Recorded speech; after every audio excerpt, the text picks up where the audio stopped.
The views and opinions expressed on this station do not reflect the owners, management, staff, clients, or partners.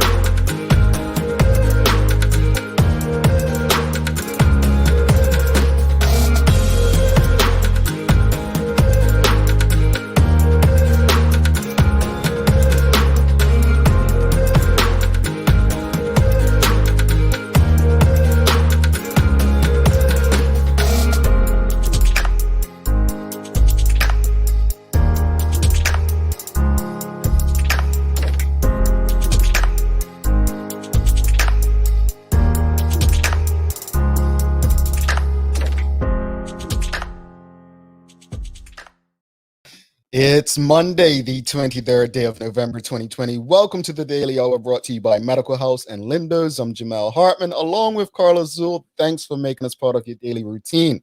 If you haven't already, share the link, start a watch party, retweet it. Just get the conversation out there to your network. A good one to begin the week as we have entrepreneur Dakia O'Brien stopping by to inspire us today. The daily players are Who Said It, so Carla will be guessing the owner of a famous quote. But let's get started. We have a lot going on with COVID in Bermuda, and I'm sure WhatsApp messaging was in overdrive this weekend, right, Carla? I mean, did I miss anything? I'm sure you didn't. It's crazy. Well, let's talk Bermuda. I guess starting on Thursday or Friday, there was talk of something happening in a school. Not that a student had it, but people were talking about a school. And then over the weekend, there seemed to be more conversations about things related to schools in Bermuda. And then confusion last night as it related to the government giving a press conference or not, and the Commissioner of Education sending out an email. I don't know what's going on. Do you have any information for us? No, I stayed up because I'm here in the UK. I stayed up until about 1 o'clock, which would have been 9 o'clock Bermuda time, waiting for the press conference. Then I made some calls and no one seemed to know. And I felt it made the commissioner look bad, but I'm thinking it was a miscommunication in there somewhere because I don't think that she would have said it if it wasn't. But social media did not help this weekend in Bermuda because I received at least like, oh, and now this person has it, or this scenario. And it was, for people that have anxiety, it's a lot to deal with. The truth will eventually come out. From a PR perspective, I feel something's amiss because it took so long to have a synergy. So time will tell. Yeah, I remember just going on. I saw the WhatsApp status, so I said, well, let me go on Twitter because we know prior to the election, Busy Fingers Bert was always on Twitter. And then another nickname. He secured the bag, and really no one's seen him on Twitter since. And this gave him the perfect opportunity outside of our good friend Elizabeth calling him out like he's been missing. But this gave him the perfect opportunity to reappear. It's just, for me, obviously, with cases rising in the U.S. And the borders open, a lot of Bermudians are starting to say, shut the borders down. But do you agree with shutting the borders down? Like people tuned into this show, do you think that the borders should be shut down? God, another yes and no. I understand. I think that it should, but here's why I think it shouldn't. Because the borders have been open, if I remember correctly, since July 2nd or mid-July. So if the borders were open all this time, why haven't all of these situations arisen? I think it's the responsibility of those who need to quarantine or isolate who haven't done so. And this is why this is happening. If it was running rampant from the very jump, I would say, yeah, shut the borders down, even if it's for a short period of time to try so that the Department of Health can check out and see what's happening, etc. But I think that here it is responsibility on those who come from overseas. And you want to go away or you have to go away, fine, but then do what you have to do. Because these children, for example, that's been exposed in schools and they haven't been away, they got it from most likely, or they've been exposed to it, excuse me, because there have been no positives from an adult. Mm.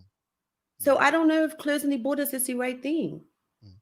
Well, I think, I'm always talking about comparative analysis. And so it's easy to believe that, well, if there's borders were closed, there would be no cases. And I think it's bigger than that, especially when it comes to Bermuda, as far as closing the borders. I want to see a comparative analysis with countries who have maintained border closures to countries that haven't. And by doing that comparative analysis, we'll get a clearer picture of probably what it looks like and what can be done to avoid further spread of the virus. Elizabeth says, not sure why people are so shocked. These same people have been out partying, congregating in groups and traveling for fun. Children are being exposed because of adults and their actions. We have, looks like Jody Eve says, I don't think the borders need to be. What needs to happen is, I feel, personal responsibility. Nachika Trot, no, the border should not be closed. Personal responsibility is key. You all know how I feel about that. I totally agree with personal responsibility. I believe personal responsibility throughout. I think I know people have been screaming for the borders to be closed, but I just need to see a comparative analysis and evidence before I jump on board with the idea of closing borders. No, I'm not. Mhm, Sorry, I'm not big on the comparative like you are. I'm just looking at logic. mhm. If this was an issue of people coming in, I think the numbers would have been elevating like they were back in July or August. This is now almost December. Yeah, but So it's a I second get it. wave period, though. I think so. Comparative. I mean, Doctor, what's the guy name? Fauci. I think he Fauci. he called that. Elizabeth Carla. I do not think the airport will close, and I do not think we will go into another lockdown. We are going into tourism slow season anyway. These cases are mostly returning locals. It's up to us to be smart about our travels. But sadly, a lot of people just aren't taking it seriously simply because they need a break to shop and get a Big Mac from McDonald's. But here's where the one part I disagree with Leah's. I think the island does need to go in a 2 week lockdown. I do think that needs to happen because the other thing, people need a sharp shock and they need to realize that this is no joke. Because I look at the videos, yes, I'm being a hater because I want to be in the warmth, but you're all down there partying and living your best life, some of you. And I think that people have forgotten that although Bermuda has been relatively unscathed, it is a pandemic going on. And I think people have just put that in the background. And now the hands are coming home to roost. Mm, the hens. Thought it was chick, but I like what you did there. Chicken's a hand, same Okay. thing. Yeah, the female. Camille Burgess says, no, this virus isn't going anywhere. People need to be responsible and follow the protocol given to them by the health department. Tamara Richardson says, I just returned from Boston, minimum of 10 wheelchairs on the flight. People travel for far more serious reasons than fun. What we need to ask ourselves is 24 hours realistic turnaround time to let people run free on vacation while here. Perhaps the issue of the people we invite here for fun. Bingo. So, and what I want to take what she's saying and use it because perhaps the conversation isn't about Bermudians who are taking those trips with a Big Mac. Perhaps it's about the tourists and giving them a bit less, giving them more of a leash, per se. So it's something to consider for sure when you think about how she said who was on her flight. Yeah, but are the tourists being exposed to the children? So Well, it well, obviously, Carla, if we're saying the tourists are around, we just had a case where tourists were around in a wedding, so they're being exposed to someone. So that any person that they're exposed to could then be exposed to children. So it's the way the virus works. It's 1, 2, 3, got you. it just spreads like that. But Charles says, in my opinion, the problem is that many have relaxed their thinking when it comes to precautions, not just in Bermuda. Absolutely. I mean, went to pick up some takeout the other day and I was, well, this is Florida, never mind. But yeah, it's Florida. So let me move on. It makes no sense. I'm sorry. Because it's not comparable. I think Bermudians, to Bermuda's credit, Bermudians are very good at following instructions and protocol. I think if instructions were given to Bermudians by the government like they were first time around, I think people would comply. I do. So, yeah. Elizabeth says travel should only be happening for medical business and important family issues. Leslie Swan, we're already in slow season. Dijon, Bermuda can't afford to close down again. Yep.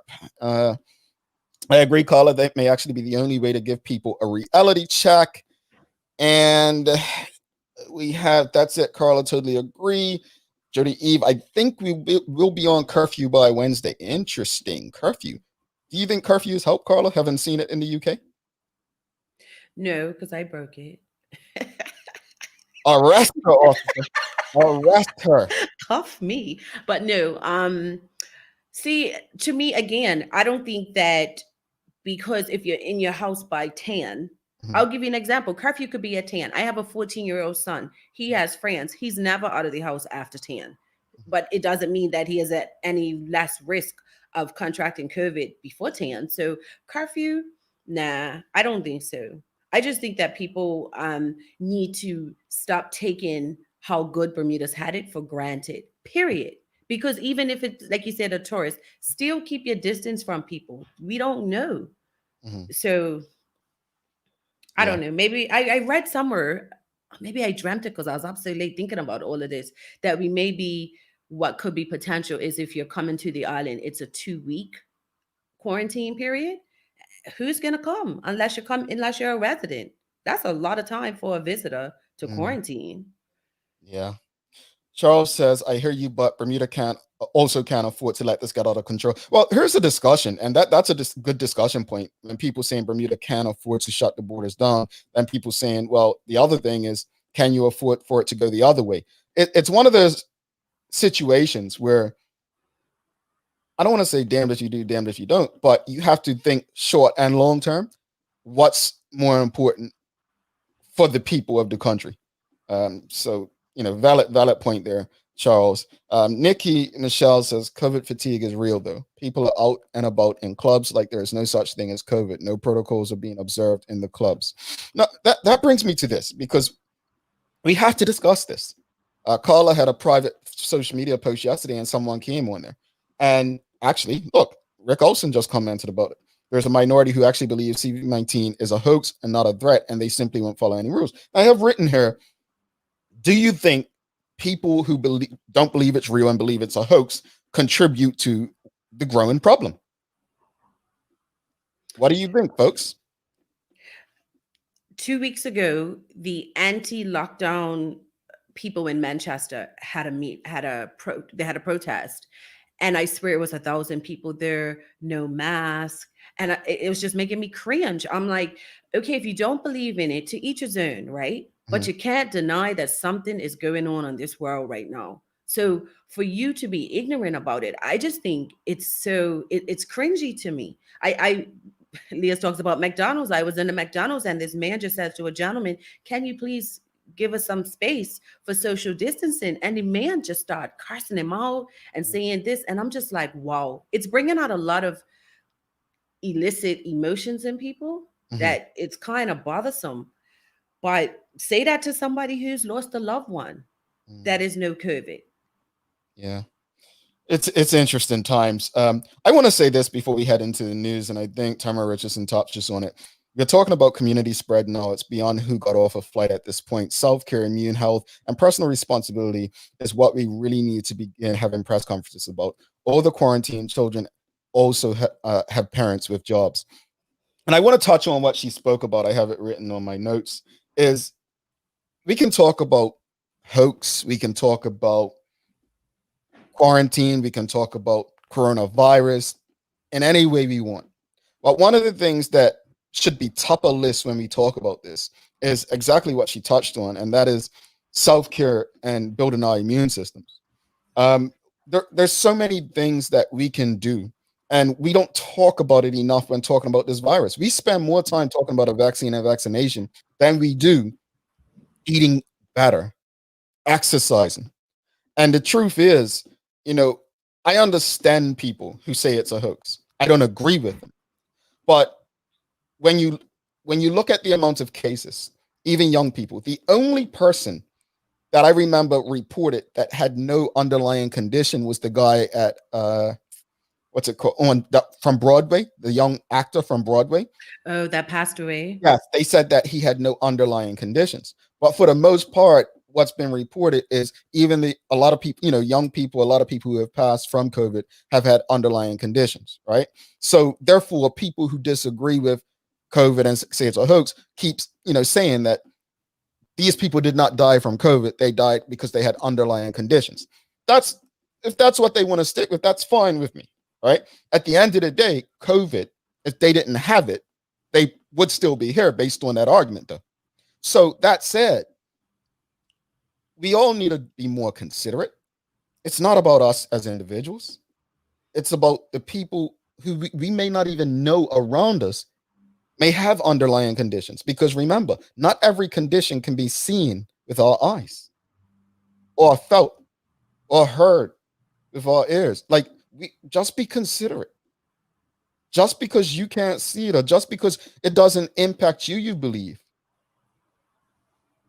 It's heartbreaking when people can see the amount of pain that it's caused people, that they can still be like, oh, it's not real, it's this and that. I get your argument that COVID is a contributor. It's not the reason many people are dying. I get that.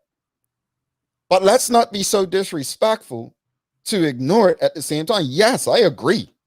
Let's focus on eating fruits over bacon and eggs. Let's focus on putting more greens in our plates than animals. Let's focus on rejecting some of these products that have been sold to us for so many years and putting the ones that they told us were bad for us. But we have to change our mindsets culturally as people. So let's get the conversations going. Let's get the conversations going about making ourselves better and healthier, and talk about prevention rather than quarantines and shutdowns. If we want to talk about personal responsibility, then this is personal responsibility. I'm sorry, Carla, we're going over your news, aren't we? It's okay. All right, news time. We'll be back.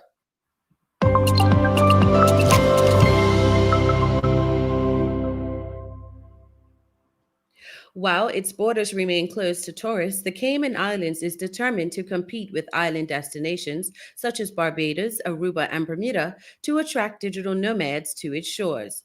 Last month, the island launched its global Citizenship Concierge program, which allows people to work remotely from there for up to 2 years. Of course, there are requirements which must be met, which include individuals must earn at least $100,000 a year, $150,000 if they have a spouse, and $180,000 per year if they have a child. The cost of the application is at least $14.69, and applicants must also provide proof of employment and health insurance. Meanwhile, Barbados has attracted close to 3,000 remote workers to its shores with the introduction of its Barbados Welcome Stamp Visa program. While over 2,800 have taken advantage of the program, there are a number of people who are taking advantage of their tourist visas, which allows them to remain on the island for up to 6 months. To qualify for the Welcome Stamp Visa program, applicants must earn at least $50,000 per year, and the cost of applications are $2,000 for individuals and $3,000 for a family bundle. Meanwhile, as of mid-October, Bermuda's one-year work certificate program has garnered over 450 applicants, with 354 being approved. With the cost of applications being just $263, applicants are required to prove that they are gainfully employed by a company outside of Bermuda. If they are enrolled in tertiary education, they must prove enrollment. All applicants must also show proof of health insurance. The island has also extended its length that tourists can stay from 3 to 6 months. Jamal, do you have a favorite nut besides me? I do. I actually, it was almonds, but what's those things? Cashews now. Yes, cashews. Are you serious? Yeah. Ooh. They are roasted and salted for a handy snack, and they are put inside of cookies as well. That sounds gross. There's even research that shows that this remarkable seed may, in fact, be an effective antidepressant. That's why you're so happy, Mel. Can you guess what nut this is? The cashew, of course. How should you celebrate Cashew Day? How about you start by picking up a container of cashew butter and start the day with a piece of toast spread with that wonderful concussion. Pick up a package of cashews and munch on them throughout your workday and keep them in the car to help stave off the munchies. They can serve as an excellent addition to a dinner salad, or you can sprinkle them on your ice cream for dessert. Turning to weather, the high in Bermuda is expected to reach 73, while Atlanta, Georgia will see a high of 62. Meanwhile, it will be expected to be 53 in London, UK. And on a programming note, don't forget it's Reggae Mondays all day on the Full 100 radio.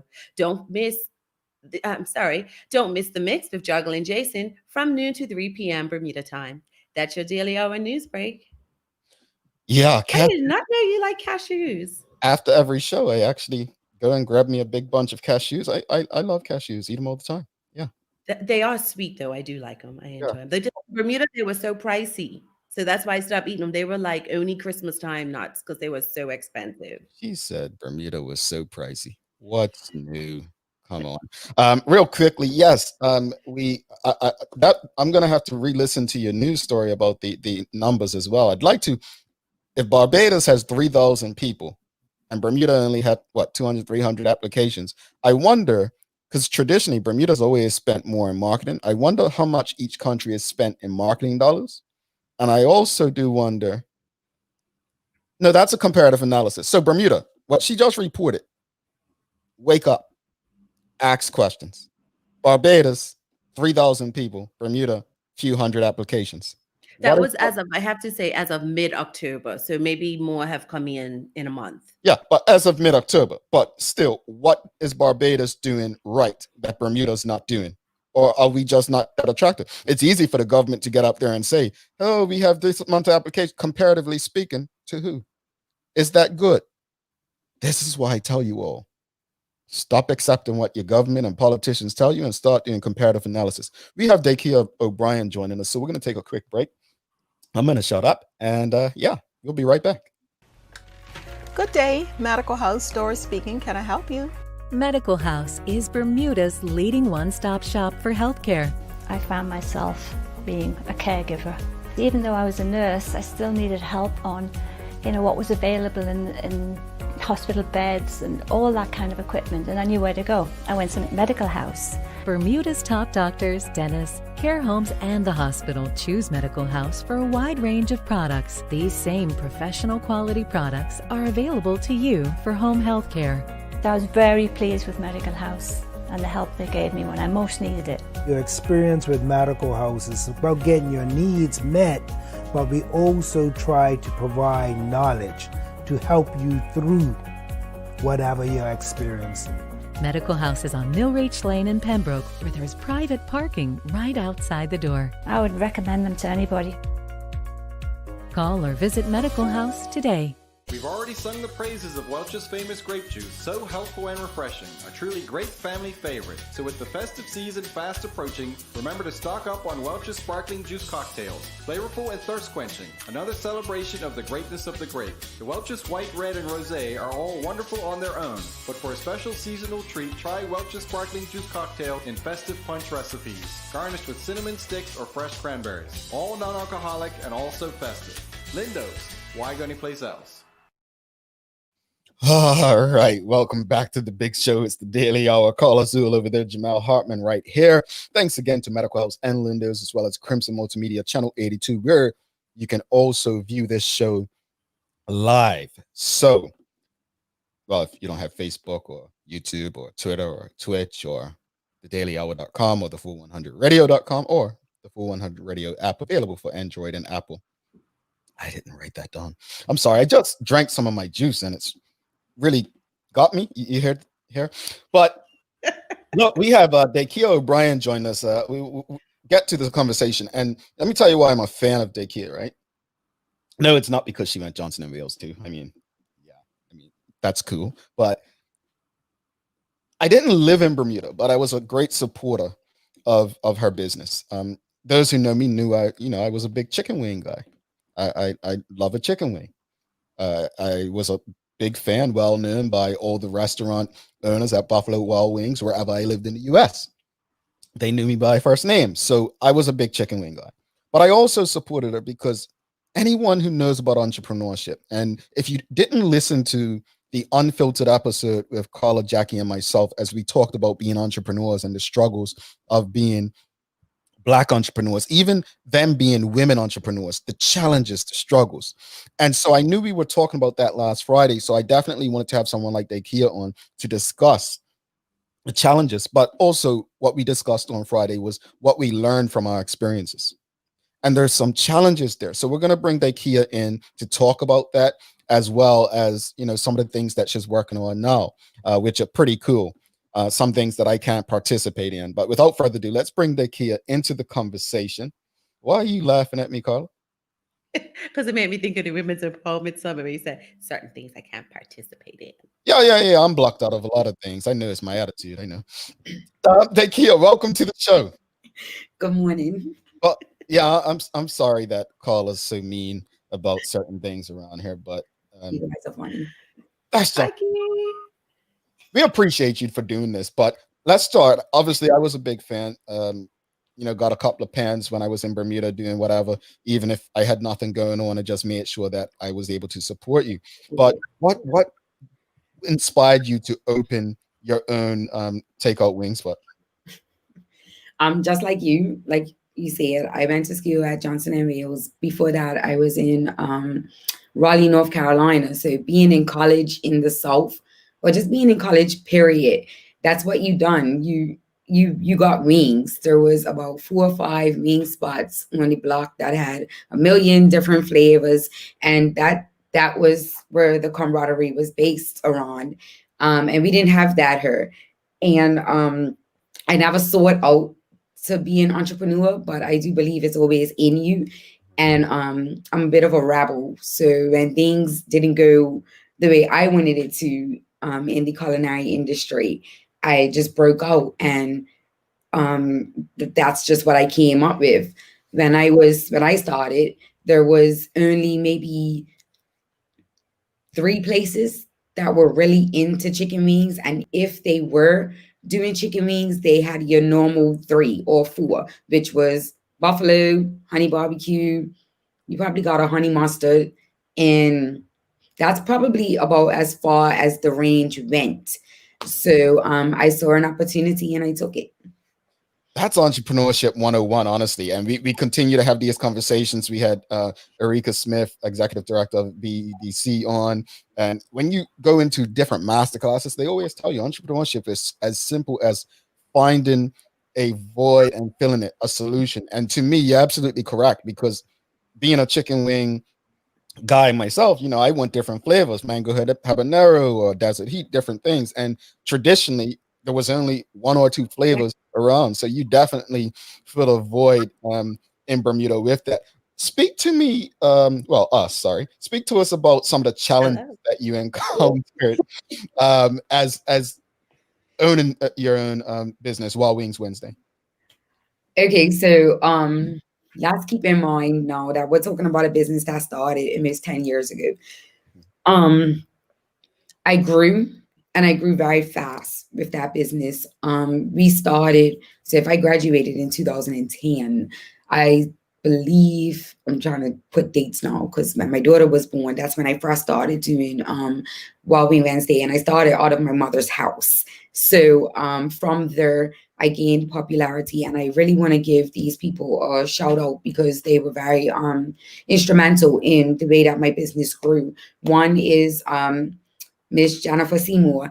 I am a thinker, and when I think, I do. So I literally crammed for hours about what's my next step going to be. And I thought about the Flame restaurant, and I literally, as a stranger, knocked on Miss Seymour's door, and I poured my heart out to her. I expressed to her what I wanted to do. And I'll never forget, myself and my child's father was there, and she just started praying with us. And that's where Wild Wing Wednesday, that was our next step. That's where we moved. And from there, then we went to the Blue Water Anglers Club. And I am forever grateful for this gentleman for the opportunity that they gave me to expand. So getting from point A to point B was not hard. Let's also keep in mind, I was 25. So I was the youngest business owner in Bermuda at that time. So what did that come with? It came with a lot. It came with a lot of criticisms. It came with a lot of issues in the business simply from me just not being ready. So many lessons. And I wish I knew what I knew then, what I know now. And you hear that all the time. It sounds cliche, right? But it's really true. I don't regret any experience that I had, but there's been a lot of reflection moments, a lot of moments where I said, you could have been better in this time, in this state, as this person. However, the entrepreneur that I am today wouldn't exist without being the entrepreneur that I was then. One of the biggest struggles, though, the biggest is financial responsibility. Knowing that the ups that your business has, those are the times when you really, really have to be frugal and set money aside. And we started off very fast, so we have money coming. I mean, I've seen money, but what we had to pay out also was a big thing. And I think with better financial and also handing it off, learning and accepting what you're good at. I'm the chef. I'm the person that comes up with the ideas. I'm the sauce girl. That's me. Everything else, hand it off. Like, give it to someone that can do it and do it well. So yeah, those were the biggest challenges. It's interesting you mentioned that. And the reason I say that is because I'm always talking to people about entrepreneurship. You know, I press buttons. You know, I'm that's what I'm here to do. Obviously, my mouth runs as well. But it's important what she just said. And I really want people to take this in, because I often speak about using social media to follow people that can inspire you and help you, and following pages, business pages, if you're into entrepreneurship and so on. And one of the things I've learned over time is, one of the things they tell you, if you have an idea, if you're a chef and you want to go into business, get a co-founder who's good at finances. I've said this to Carla, Carla and I have a lot of side convos, but I've said that to her a lot. Like, one of the most best things that you can do if you're looking to go into business is get a co-founder, because you cannot, what she just said, I hope sticks with people. You can't do it all. You can't. Now, Kia, you just talked about what was one of the greatest lessons from a business perspective, right? What is with everything that transpired with Wild Wing Wednesdays, what is one of the biggest lessons you learned about yourself as an entrepreneur? Mental health.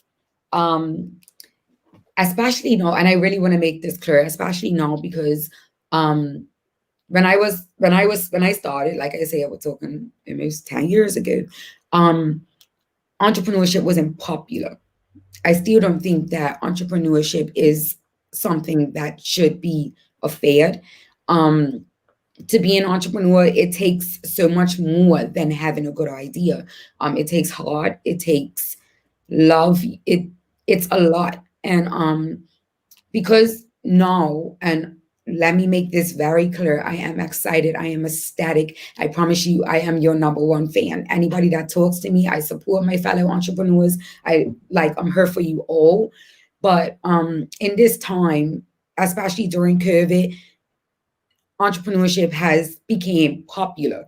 And the thing that comes along with it is that you have people out here that,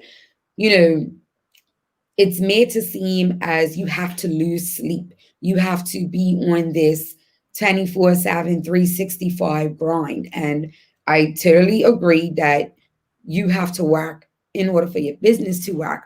But what I want people to understand is your mental health. And I'm so glad, what's this young lady's name? Dayla Burgess.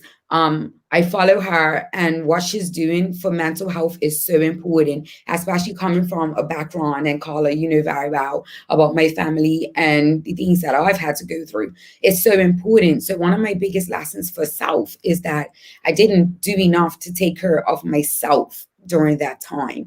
And when you're wearing so many hats, you are the chef, you're the brains, you're the accounting, you're the social media, you're the representative, you are doing so many things that when my staff knocked off, I still had to be a mother. I still had to be somebody's significant other. I still had to be the earner. There were so many things going on that I didn't realize. I was driving myself insane, literally insane. And because I didn't take care of myself, I wasn't able to take care of my business. I wasn't able to take care of my relationships. I wasn't able to take care of my daughter at sometimes, to be completely transparent. And it was a very rough time, like a very rough time. So one thing that I will definitely do, or that I am doing, is allowing myself breaks, paying attention to my energy, and not only the people that are around me, but what I'm around. And I'm taking breaks. I'm listening to myself, that when I'm not in my best creative mood, I take a step back and I go back to the things that refuel me, which are reading books. I've started reading a lot more different. I haven't gotten into the podcast thing. I don't know why, but listening to people talk to me, it just doesn't resonate with me. I would rather read. And just reverting back to some of my old content. So I've been in a lot of BEDC programs. I've recently did the Cubicle Ditch Academy with Gainate. So I've just taken steps back. And also I have a spiritual advisor. A lot of people are afraid of spirituality. I take what resonates and I leave what doesn't. So I'm not 100% fast in it, but I know when to take from it when I need it. So I say all of that to say, to don't let society dictate to you on how you should be an entrepreneur. Don't feel that if you aren't losing sleep and if you're not up until 3 o'clock in the morning, that you're not being a great entrepreneur. Do you take your time? And yeah. So you actually have two questions, but the first one is, let's real quick with social media, right? And we're in a generation where as soon as something goes even this much wrong, we run to a list, right? How was no, I'm saying shut up, Jamal. How was social media ever an issue? Because let's keep in mind, you were young, you were talented, and you were succeeding. And for some people that aren't supporting, that might not be a good combo. How did social media ever play a role in the mental health and the stress of being an entrepreneur? It was a big issue.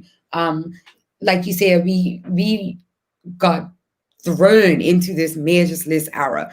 And I think it was pretty fresh around that time. And it was where I am so for it. I love it. I rarely use it. I used it once, like maybe 2 weeks, because I had an issue with an entrepreneur and I was just like, oh no. But it was an issue because anybody that knew me, I was in my business. You rarely went to my business and did not see me there. Whether you saw me as the chef, as a cashier, dropping something off, you saw me.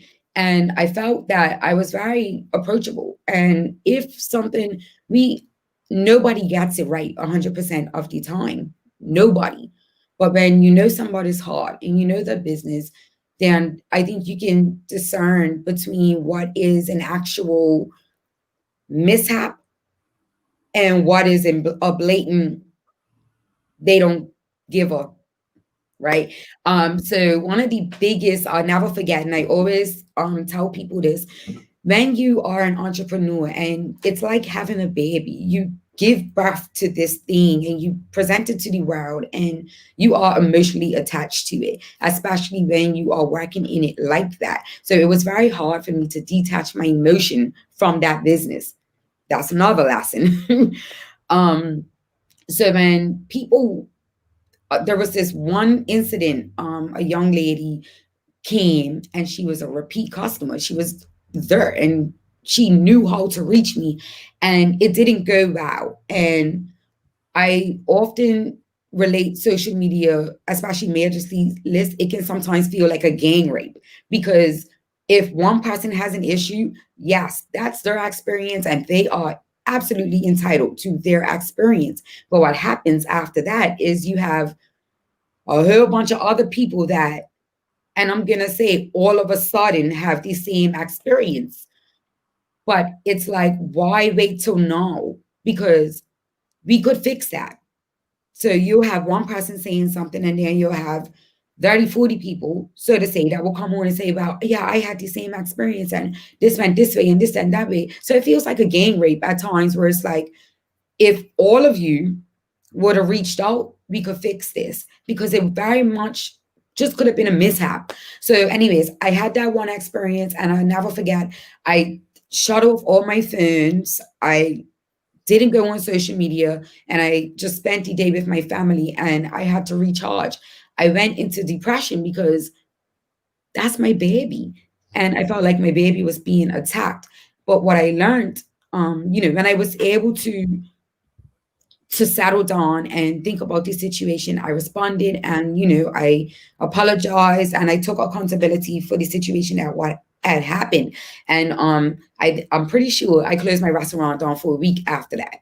And we cleaned house. We had to go through different strategies. I had to fix it, because at the end of the day, these are these people's experiences. And while I felt attacked, get over it. I had to get over it, and I had to deal with the problem. So yeah, it is hard growing up or coming out during that area of social media. So you've Wings Wednesday is closed, but you do pop-ups, especially on holidays. So you're still very much the entrepreneur in a different form. Now, you've recently created Picky Little Eaters Club. Tell us about that. The Picky Little Eaters Club. That's my daughter.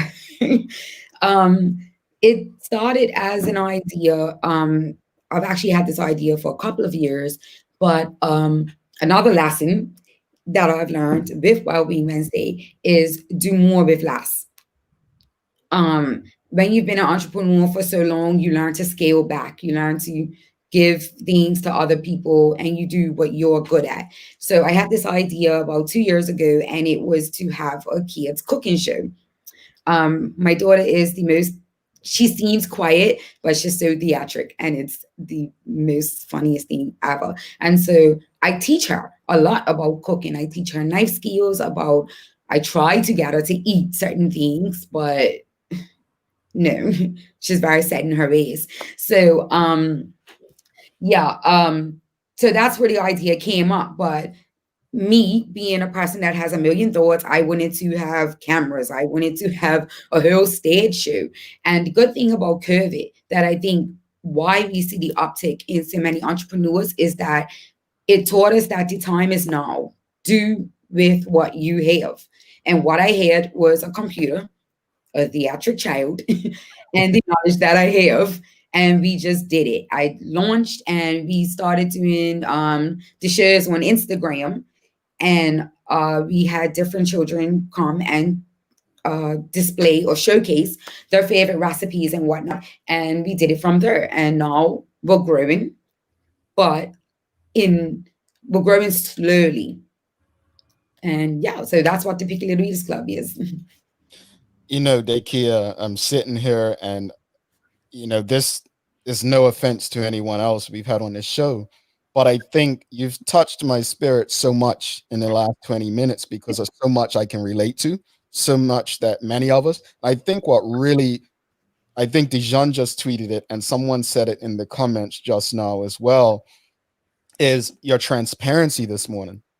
It's just like, wow, like the honesty. And I'm not saying that no one else comes on this show and isn't honest or transparent, but I think on this specific topic, it's hard to discuss. And I want to share something that can kind of relate to that is when I was working for tourism, I would go back to Bermuda often for work. And one time my mother picked me up from the airport and we were listening to the radio. And she asked me, do I miss being on the radio? And I said, no, I don't. And she said, why not to me? And I said, because everyone just hears what you say or do on the radio. The mental part of it, like taking on so much, like talking to my wife yesterday, I'm like, look, I've probably been called every name in the book since we started this show in May. I mean, people go for your business. They go for your family in this space, right? I've been like, again, like it's tough sometimes, but I push on because I'm like, no, we need to make sure and ensure that we have a platform like this so that we can have people like you to share their testimonies so that we can empower and inspire the next. Because one thing about being in business, and you shared it with Marjolis, not everyone's going to like you. Not everyone's going to love your products. You know, and if Carla don't mind me saying this, you know, I'm no gangster. I'm not this guy that's been on the streets or any of that stuff. But we're from, if Bermuda had a gutter, that's where we're from. So I take that responsibility and say, you know what, Carla and I, where we're from, we need to ensure that we provide a platform to give everybody an opportunity to bounce and move forward. So I appreciate you. And I really, you know, not just as a supporter with my dollars, but a supporter with my voice. That's what we're here for. So if there's anything that we can do on the Daily Hour, you know, we got you. And I mean that with all of my heart. Go ahead, Carlos. And let me add something, because Kia and I go back a very, very long time. And I would like to think we have a close relationship, right? What Kia's not saying as well is that she is a talented writer, and she is a featured writer on Bermuda Parent Magazine with Picky Little Eaters. And her photography is phenomenal. And she breaks down the nutrients and the colors of foods and all of that. So she's honestly like, I'm like, oh my God, I don't need enough purple. But it's just so talented. And another example of how you can take what you have and use it in a different medium. Yeah. So, I mean, walk tall in it because you are phenomenal. And I'm not saying it because, you know, I'm real. You know, I'm not saying it because you're her. Like, walk tall in it. Yes, she is. She's real. She tells me she loves me some days. She don't mean that. Nah, but I do, and you don't even answer. But anyway, but seriously, Kia, like, I just think it says a lot when people use their skills in different ways. So if it didn't work out in this aspect, you turn to part 2 or you turn to section A and you keep trucking. So I wish you all the best as well. Thank you. Just one last hint or note. I just really want to give encouragement to people because, like I said, entrepreneurship, it's a journey. If you look at most entrepreneurs today, they have a story. They have businesses that they didn't give up on. And I am so big on female entrepreneurs. Like, when I tell you I'm proud of you, trust me, it comes from a deep place. And Rakisha, I have to give a shout out to Rakisha because I hit her up the other day and I told her I'm so proud of her because she is an inspiration to me. I remember Rakisha from Duchess Boutique on Teal's Heel. And that was, I mean, more than 10 years ago, right? And she just keeps going. So don't be discouraged. A failure is it's not a failure. It's a step. And you have to go through it. And I'm still learning. So shout out to Keisha. But outside of the Picky Little Eaters Club, everybody asks me about, am I reopening Wild Wing Wednesday? No. Everybody is going to get a surprise just now, right? No. Because at the end of the day, the motto is to work smarter and not harder, right? So nobody cares about the actual chicken. You guys don't come to me for the actual chicken. You come for the sauces. Having said that, selling sauces. Bermuda Flavor District will be launching. I had a day. COVID literally hold on, got a round of applause for you. Go ahead. Listen, I was actually supposed to go away and get my license in manufacturing to manufacture my sauces, and I would have been away in the thrust of COVID, but I never went. I got my money back, thankfully. But so I had to redo everything. And Carla is gonna work with me on something very special. Oh, another entrepreneur, Shay Gibbons Ford. She designed my logo for Flavor District, and so we were supposed to launch on January 21st. So I have this cool slogan, mic check, 1 2 1 2. Think about it, you'll get it later. But once again, not putting pressure on myself. I don't feel ready. So I'm going to take some more time to perfect it. So Bermuda Flavor District will be coming out soon. So I have that. I have the Picky Little Eaters Club. And yeah, so with Wild Wing Wednesday, shout out to everybody that's doing wings right now. Like, I want to try them. You guys are awesome. But the cost of chicken wings is exuberant right now. Labor, trying to find kitchens, and to me, it's not worth it for me to do it.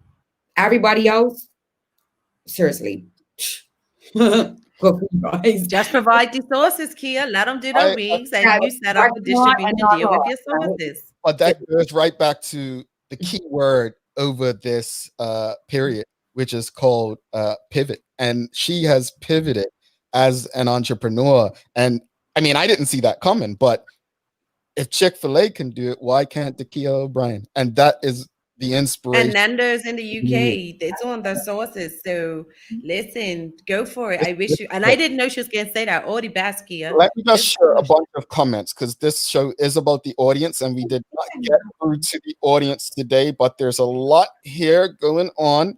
Oh, we have an interesting one. This is something that would usually come from me.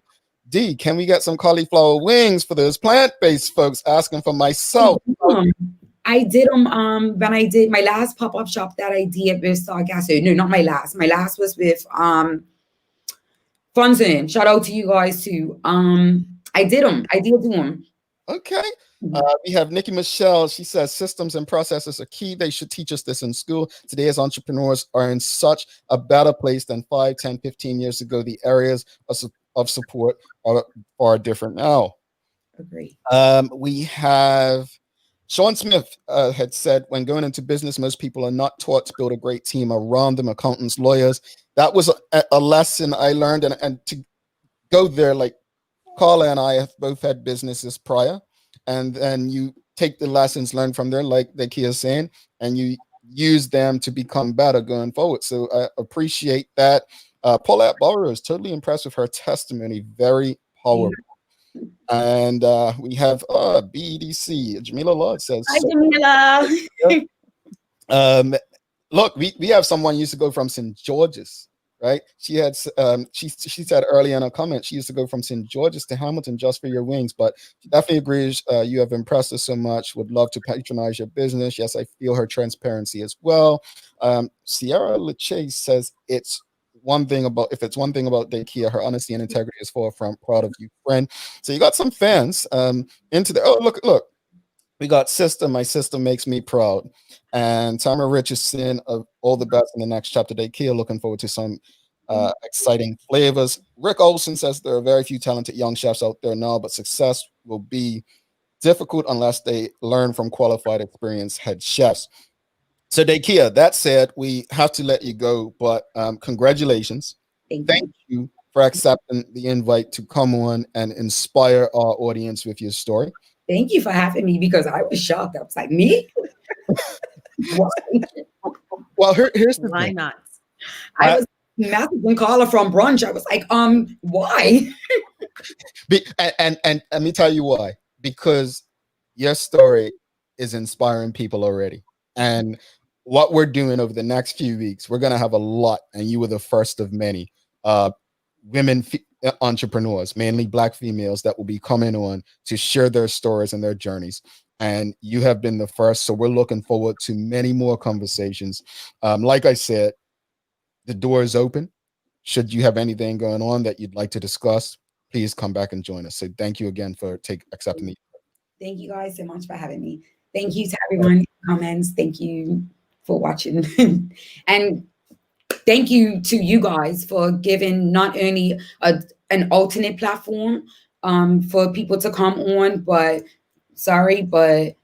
two strong Black, and Carla knows how I feel about her, but for being role models as well for other people to say that you can create your own platform, your voices can be heard, and I'm proud of you guys. So Thank you. That means a lot. Thanks. Appreciate you. no Maybe problem. Jamal would tell me he loves me now. I think that was the time, Jamal. Have a great day, Dakia. Yeah.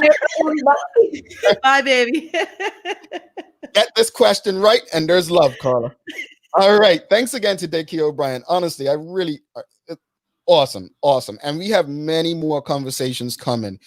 We have the owner of her salon tomorrow. We have an author coming. We have mentors and international speakers. So we have a lot of women entrepreneurs coming over the next few weeks.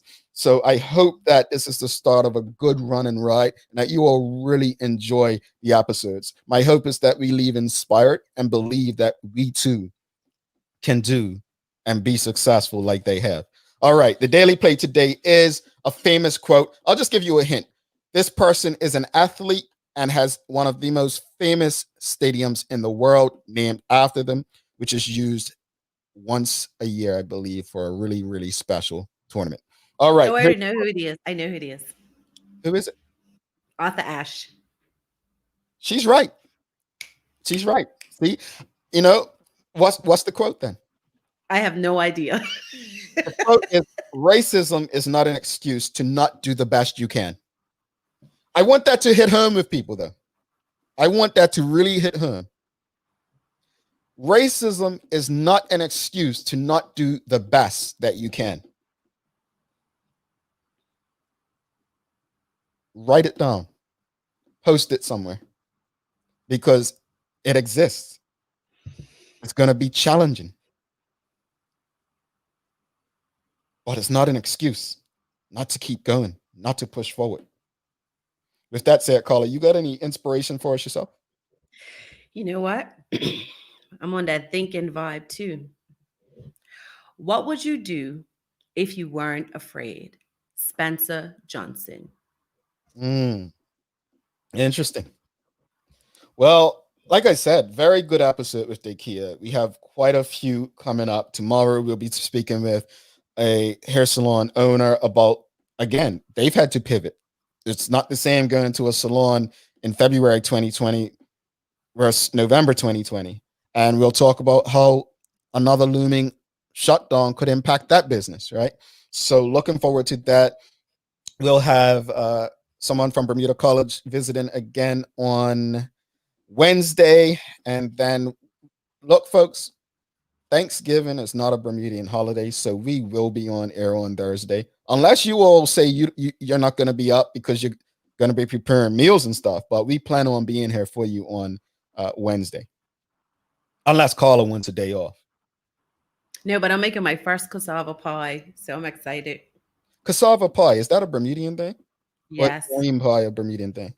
Depends, but I like cassava than farine, and I found cassava, so I will be making cassava. I am so excited. Stoked. Well, I don't get to taste it, so I can't judge, but if any of your children have to visit the emergency, I know it's not COVID. That said, really want to I want people to remember a few things from today's show. What we started the conversation off with was the COVID situations in Bermuda. And I really want, if anything, and a lot of people said it in the audience, personal responsibility. It doesn't just start with, look, take a few weeks off from chilling with your friends. Take a few weeks just focusing on yourself, relaxing at home, eating well. Do it. And then as far as the mentor, the something that Dakia said that I really want people to hone in on. She spoke about a spiritual advisor. If you or anyone you know is going into business, get yourself a mentor. Get a mentor. I am thankful to all of mine. Carla, any final words before we head out? Yeah. Don't allow people to control the narrative of your life. Control your own. I agree. We appreciate you. We love you. And we thank you so much for making us part of your daily routine. If all goes well, we'll be back to do this again with you tomorrow.